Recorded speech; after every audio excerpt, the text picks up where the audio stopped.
ക്രിസ്മസിനെ കുറിച്ച് നമ്മൾ ചിന്തിക്കുമ്പോൾ എനിക്ക് 2 കാര്യങ്ങളാണ് എല്ലാവരെയും സ്നേഹത്തോടെ ഓർമ്മപ്പെടുത്താനുള്ളത്. ഒന്ന്, സത്രം എന്ന ചിന്തയാണ്. സത്രത്തിൽ ഇടം തേടി പരിശുദ്ധ അമ്മയും യൗസേപ്പ് പിതാവും രക്ഷകനെ തിരുപ്പിറവിക്ക് വേണ്ടി അലഞ്ഞ് നടക്കുകയാണ്. എന്നാൽ ഒരു സത്രങ്ങളിലും അവർക്ക് ഇടം ലഭിച്ചില്ല. സത്രം എന്ന വാക്കിൻ്റെ അർത്ഥം അഭയകേന്ദ്രമെന്നാണ്. നമ്മുടെ ഓരോരുത്തരുടെയും ജീവിതവും ഈ സത്രത്തിന് തുല്യമാണ്. മറ്റുള്ളവർക്ക് അഭയകേന്ദ്രമാകാൻ നമ്മുടെ ആത്മീയ ജീവിതങ്ങൾ കൊണ്ട് സാധിക്കുന്നുണ്ടോ എന്ന് നമുക്ക് ആത്മശോധന ചെയ്യാം. നമ്മുടെ കുടുംബാംഗങ്ങൾക്ക്, നമ്മെ ആശ്രയിച്ച് ജീവിക്കുന്നവർക്ക് അഭയം നൽകാനായിട്ട് നമ്മുടെ ജീവിതശൈലികൾ കൊണ്ട് നമുക്ക് സാധിക്കുന്നുണ്ടോ എന്ന് ക്രിസ്മസ് നമ്മളെ ഓർമ്മപ്പെടുത്തുകയാണ്.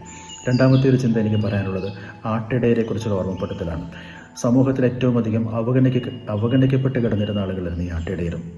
എന്നാൽ ക്രിസ്തുവിൻ്റെ ജനന വാർത്ത ആദ്യം അറിയാനുള്ള അവസരം രക്ഷാകര ചരിത്രത്തിൽ ദൈവം ഈ ആട്ടിടയർക്ക് നൽകുകയാണ്.